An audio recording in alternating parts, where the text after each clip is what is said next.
story you are about to hear is true. Only the names have been changed to protect the innocent. Fatima, best of all king-size cigarettes, brings you Dragnet.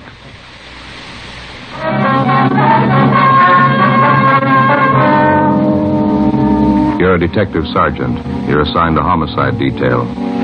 An elderly man is found dead in the living room of his home. There's a single bullet hole in his chest. On the surface, it appears the man took his own life, but the evidence points to the opposite. Your job? Investigate. More and more smokers coast to coast are saying this about king-size Fatima every day. They're different. Better. They are different. So pleasing. Yes, in Fatima, the difference is quality. You see, Fatima contains the finest domestic and Turkish tobaccos superbly blended. And Fatima is extra mild, with a much different, much better flavor and aroma. Compare Fatima with any other king-size cigarette. You'll find Fatima gives you all the advantages of extra length, plus Fatima quality, which no other king-size cigarette has. Yes, in Fatima, the difference is quality. Next time, buy Fatima. Best of all, king-size cigarettes.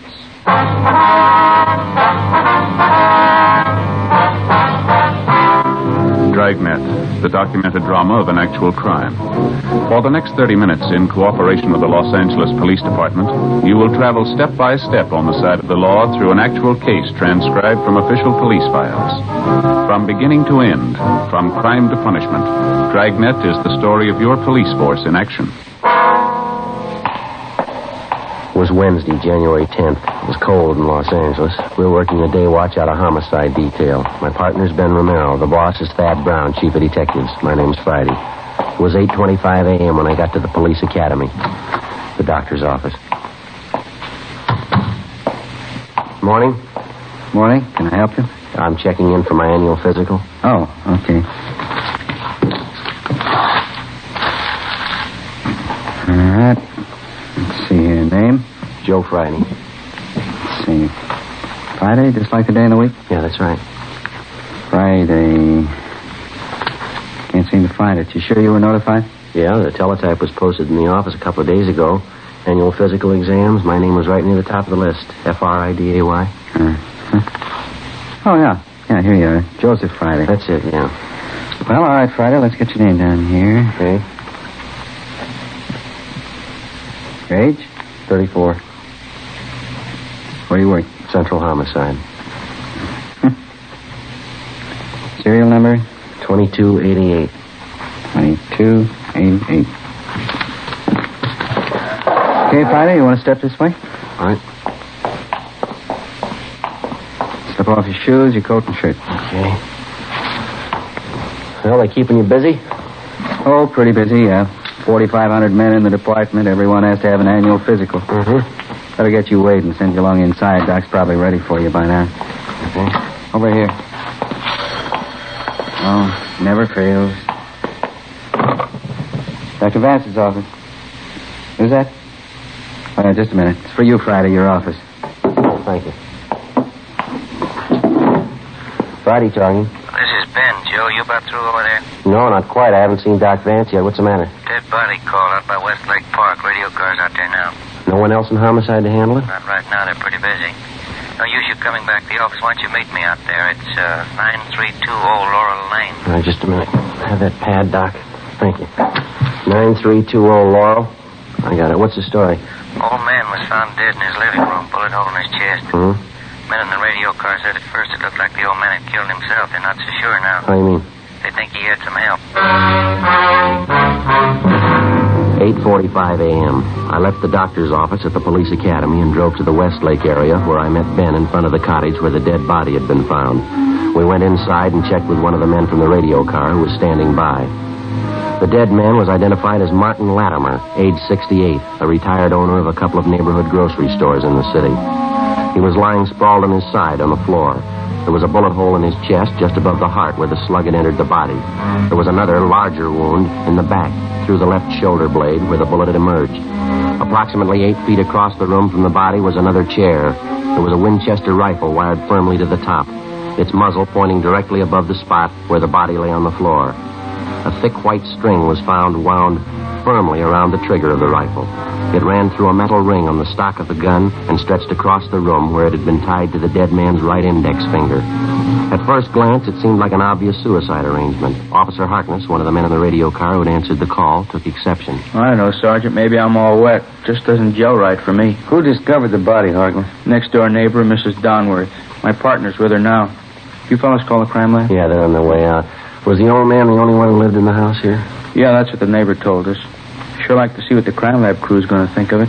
Well, what's the big question, Harkness? Well, I know it's none of my business, Sergeant. You fellas are the detectives. I just couldn't help but notice, though. What's that? Well, here. Now, over here, this rifle wired to the back of the chair. Yeah. Now, take a sight along the barrel of the rifle. See what you think. Right through the sight, huh? Mm-hmm. Pointed right above the armchair over there, isn't it? It's in a straight line with the body. Well, that much fits. The old man pulled the string tied to his index finger, and it set off the trigger. Took the slug through the chest, right? Yeah, that's what I figured. Now, here, take a look at the wall directly behind the old man. Yeah? The slug went clean through the body, we know that. And through the chest above the heart, then out through the shoulder blade. I see what you mean. Oh, here, now, take a look at this wall here. Got a mark on it. Yeah. One thing, sure, if the old man was shot in that position, the slug had to come this way. Yeah. Pass through his body right about this height here. Uh-huh. We ought to find the bullet hole in this wall. Right around here. Yeah, it ought to be. Not a trace of a slug there. Not much chance it could have been deflected, do you think? Well, that's what I thought. It's a 30-30 Winchester, enough power to go through a couple of plaster walls. Well, we know the slug went through the body. It's got to be somewhere in one of these four walls. Take a look over here and see what you think. All right. Down here near the corner of the wall. Where? Well, right here. Yeah, it looks like it. Ben? Something's out of kilter. The rifle never could have thrown the slug this far down on the wall. Not the way it's wired to the chair there. And besides that, it's way out of line, at least 4 feet, the way I figured here. Well, I know it's none of my business, Sergeant. I couldn't help but notice it, though. You want me to stand by outside? Yeah, okay, if you will. Would you mind checking with your partner? See if we can have that neighbor lady brought over for questioning, would you? Right, I'll check with him now. Thank you. Sure. I'm going to take another look at that rifle. Well, it sure doesn't add up too well, does it? Even if the old man jerked the gun when he pulled the trigger with that string arrangement, the slug couldn't have passed through his chest, out his back, and then hit the wall where it did. Well, stand just behind the body, will you, Joe? See if it's possible to line it up. All right, what about here? That look about it to you? Yeah, that's good. Let me see here. No, not a chance, Joe. It's way out of line. That's the gun that killed him. The old man didn't pull the trigger. Not from there, anyway. Well, there's one other chance. Yeah? Somebody pulled it for him. Lieutenant Lee Jones arrived with his crime lab crew and went to work. We put in a call to the coroner's office, and then the dead man's neighbor, Mrs. Elsie Donworth, was brought over for questioning. She was a chubby, matronly lady, about 45. She told us she'd been a neighbor to the aging Martin Latimer for more than 10 years. I take it you knew Mr. Latimer pretty well, ma'am. Yeah, I suppose. Didn't have any relatives, poor man. All alone. He was in the grocery business for years. He made some nice money, I guess. Retired about 8 years ago, sold both his stores. Had an income from a mortgage on one of them. $150 a month. Yeah, he was very comfortable. Wasn't a penny pincher at all, but he was thrifty. It was the same way with my husband, Claude. He used to say, take care of the dimes and the dollars will take care of themselves. Well, Mrs. Donworth, can you think of any reason why Latimer would want to take his own life? Oh, I suppose. And poor old man is getting along in years. For a long time there, he was afraid he was going to die with cancer. Is that so? Did Mr. Latimer have cancer, do you know? Oh, no, he kept thinking he was going to die with it. Could you come next door to my place while I get some of my laundry out? We could talk there. It's just across the yard. All right, ma'am, that'll be fine. Hey, do you want to tell Lee Jones will be next door, Ben? Guess you better let Harkness know, too. Yeah, right, I'll tell him. Thank you. About that cancer business, officer, Mr. Latimer was always talking about it. Yes, ma'am. He finally went to a doctor about it. That was last week only. He came back and he told me the doctor said for him not to be so silly about it. He was a well man in good health. When was the last time that you saw Latimer, ma'am? Day before yesterday. Oh, we laughed and joked over the back fence. Poor old man. He had such a nice smile. Reminded me a good deal of Claude. That was my husband. Well, I'd like to have your honest opinion, Miss Donworth. Do you think Mr. Latimer killed himself? Well, I suppose that rifle in there, that terrible contraption. Joe, I wonder if I could talk to you a minute. Yeah, okay. Would you like to go on ahead over next door, ma'am? We'll be right with you. All right, officer. Thank you very much. We'll be right there, ma'am. Yeah. Crime lab crew's having a field day. They say if the old man shot himself with that rig, it ought to make Ripley's call him. They find anything definite? Dusted the rifle for fingerprints. Didn't find a warrant. How about that? Yeah, well, it makes less sense than that slug buried in the corner of the wall, doesn't it? Sure does. Checked the desk in the living room, found some correspondence Latimer was having with some woman through a Lonely Hearts Club. Did you find any reason why he'd want to die? Pretty good reason why he'd want to live. Huh? Found a photograph. Beautiful girl. Looked to be about 24 or 5. What about it? She was going to marry him. The crime lab crew continued their routine investigation of Martin Latimer's cottage. They removed a .30-30 slug from the corner of one wall. Ben and I went next door to question the neighbor, Mrs. Donworth. There didn't seem to be any common ground at all between the evidence in the house and the information that she had to offer. As we continued questioning her, Mrs. Donworth remembered that a month before, Latimer had told her that something might happen to him and he wanted to make out a will. He asked if she would witness the will. A few days later, Latimer's lawyer came to the house and Mrs. Donworth witnessed the signing. At that time, she said Latimer made the remark, "I don't feel like going on much longer anyway. If death means arrest, I think I deserve one." Mrs. Donworth kept busy with the laundry while we interviewed her. Could you let me get by to the mangle, officer? I have to get some of this ironing done. Yes, ma'am, I'm sorry.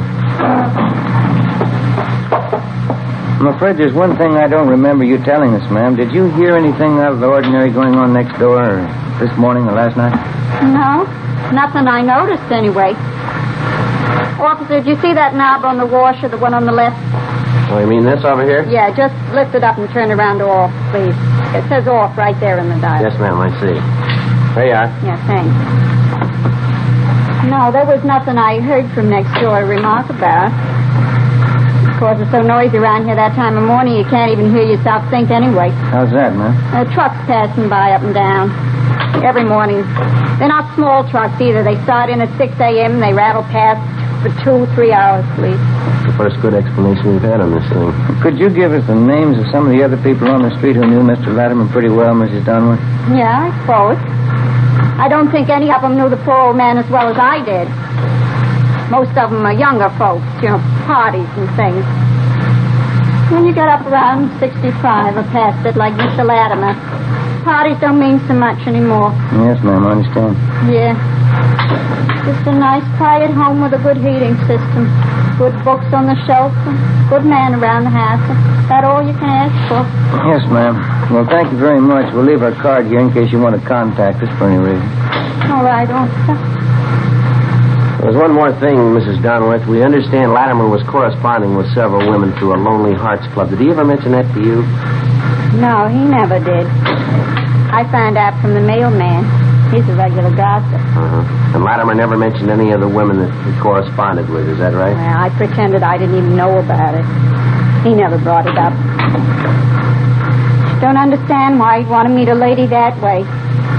All most of them are looking for is a man with money so they can quit work and lay around the house. Well, thanks again, Mrs. Donworth. It's been very helpful. Yeah. Poor old man. I wonder what made him write letters after silly women. Little good they'd have done him. He wrote letters all over the country. Getting tired of working myself. Could have saved the postage, too. Beg your pardon? I was right next door. Would have married him in a minute. We left Mrs. Donworth's house a few minutes past noon, and we went back next door to Latimer's cottage. The crime lab crew had finished their investigation, and the deputy coroner arrived. He took the body downtown for autopsy.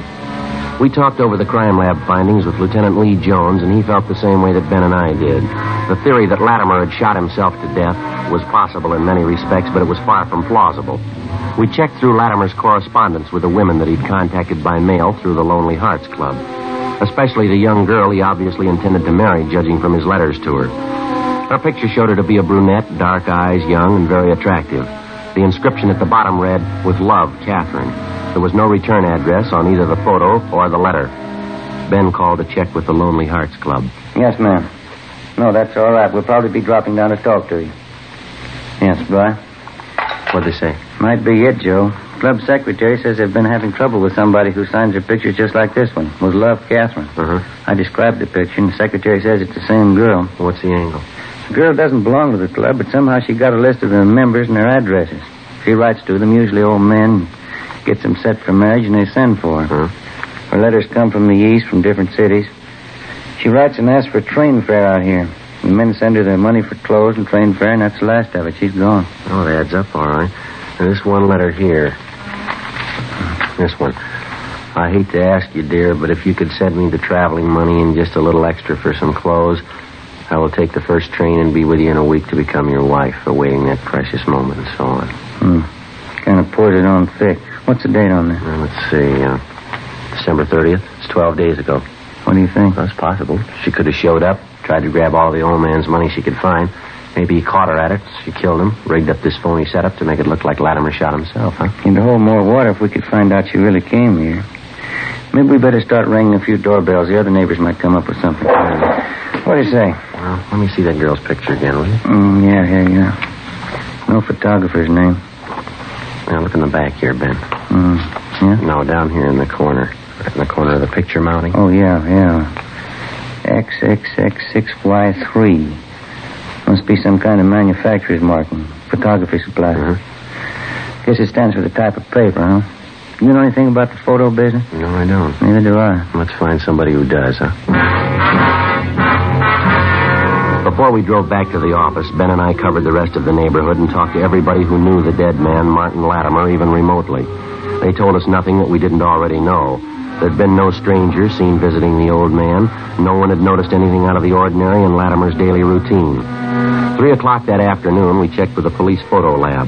They told us that the symbols stamped on the cardboard frame of the photograph signed Catherine were symbols used by a photo supply company up in San Francisco. We went back to the office and got in touch with the San Francisco firm. We were told that the symbols indicated the style and the size of photographic mounting, and further, that this particular type of mounting was distributed only throughout 7 western states. They gave us a list of 18 photo studios in Los Angeles who kept that particular mount in stock. It was a long chance, but we started checking them out. Meantime, we'd run the girl through R&I and gotten out an APB, seeking information on her. 3 days later, Ben and I had checked out 10 of the 18 photo studios on our list. The 11th was the M&Y Family Portraits on Melrose. Yes, sir. Help you? Police officers, would you mind taking a look at this photograph here, please? Let's see. Would you like an enlargement? Got a special price on enlargements this week? No, sir. Just like to know if you can identify this girl, that's all. Well, do you recognize her at all, sir? I know her. Sure you wouldn't like an enlargement?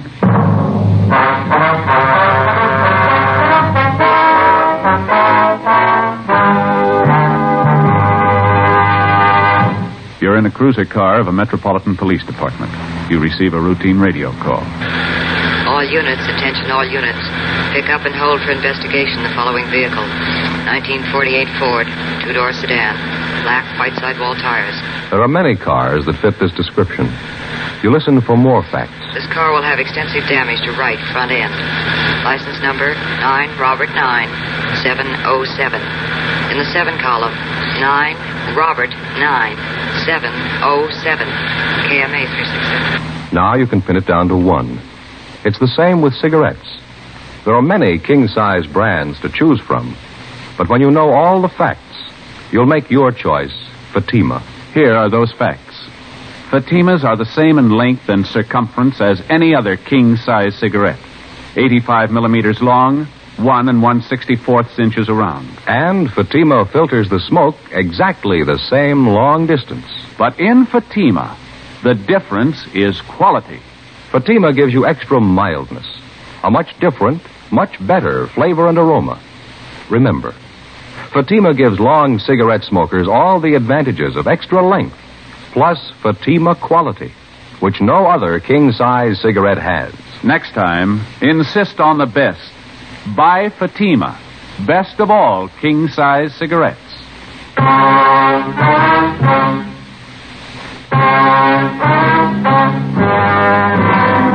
Saturday, January 13th, 1:35 p.m. We showed the photograph of the girl to the proprietor of the photo studio on Melrose Avenue, and he identified her as one of his customers. He told us her name was Doris Chambers. She was 22 years old and a postgraduate student in chemistry at the university. She came from a fairly well-to-do family, and her father was the president of a local neighborhood bank. She didn't even come close to the type of girl that we were looking for.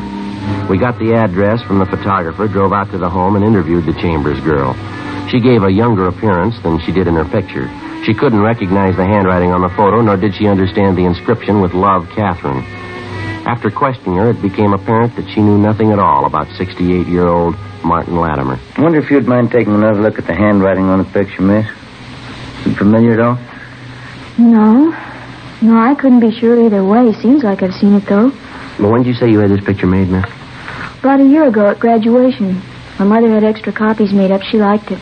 I didn't care for it much. Could you tell us how many people have prints of this picture? Mama had 24 copies made up. She took 12, and I took 12. She sent them to relatives, friends of ours.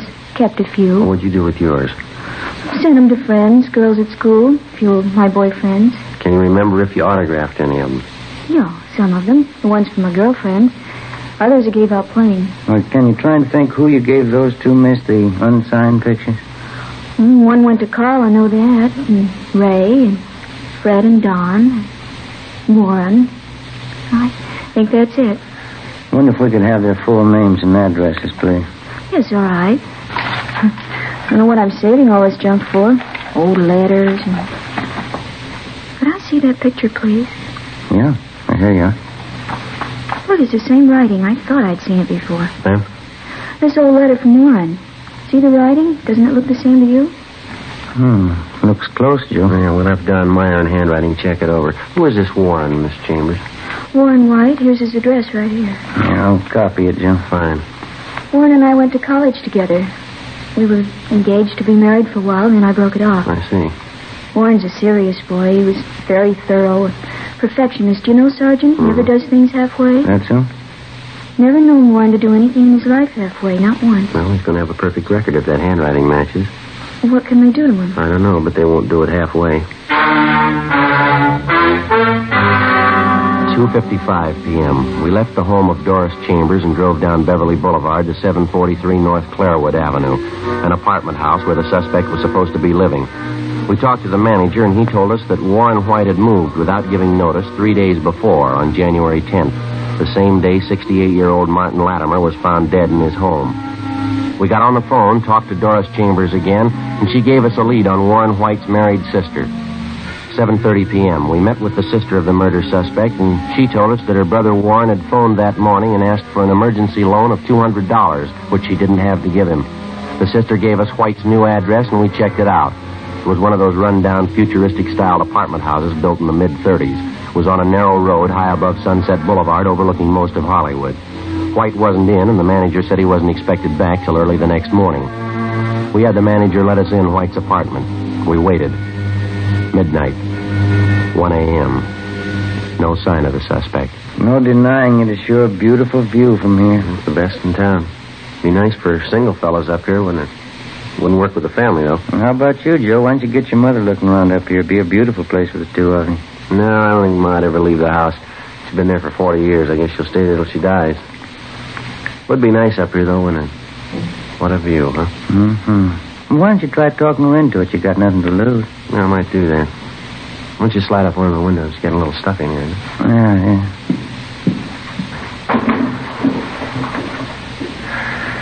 Oh, smell that air, huh?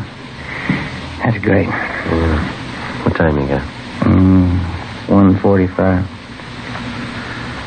Oh, it's a long night. We waited. 3 a.m., 4 a.m., 4:30.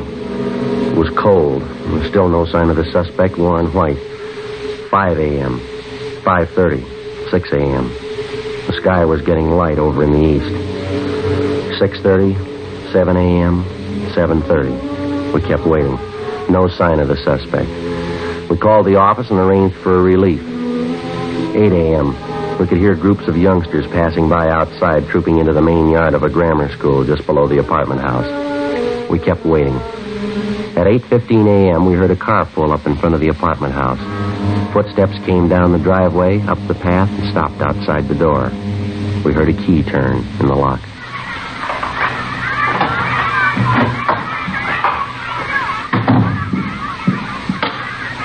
What is it? What do you want? You Warren White? Yes? Police officers got some questions we'd like to ask you. It's all right, officers. Why don't you sit down? I'm not going to give you any trouble. Huh? I killed him. Maybe I'll never know why, but I killed him. You want to tell us about it? You must have had a reason for it, rigging it for a suicide. Do you have anything against him? I hardly even knew him. He used that picture of Doris to fool. He made some good money doing it. I needed it. You willing to give us a statement about the whole thing? I haven't anything to hide, officer. The minute I killed him, I knew it was all over. Right there in that 1 minute. I knew you'd come and find me somehow. I didn't know when, but you'd come and find me. Well, okay, Ben. We better head downtown. Yeah. What? It's a great sound, isn't it? What's that? The schoolyard. Yeah. The kids. Got a great sound to it. Good one. You want to get your hat? All right. How can anybody figure it? You start in the schoolyard like those kids down there, running around, yelling. I started the same. Better get going. I wonder what it is that happens. An 8-year-old red-hip kid.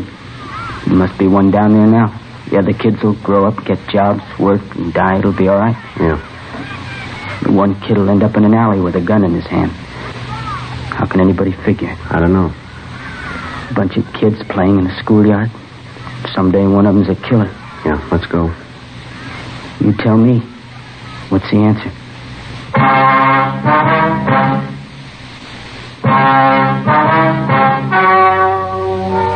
The story you have just heard was true. Only the names were changed to protect the innocent. On April 2nd, trial was held in Superior Court, Department 88, City and County of Los Angeles, State of California. In a moment, the results of that trial. And now, here is our star, Jack Webb. Thank you. Friends, it's come to my attention that some people have a misunderstanding about the cost of Fatimas. Well, I'd sure like to straighten that out for you right now. The cost of Fatima is the same as the cigarettes you're now smoking. Yes, that's right. Fatimas cost no more. But in Fatima, the difference is quality. Buy Fatima in the golden yellow package.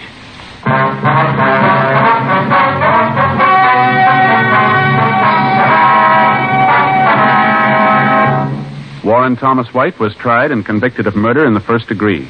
He received a sentence of life imprisonment. He is still serving his term in the state penitentiary, Folsom, California. Ladies and gentlemen, to build our strength against aggression, we've got to equip our armed forces with weapons of war and at the same time produce plenty of civilian goods so that we can keep prices down. Remember, the better we produce, the stronger we grow.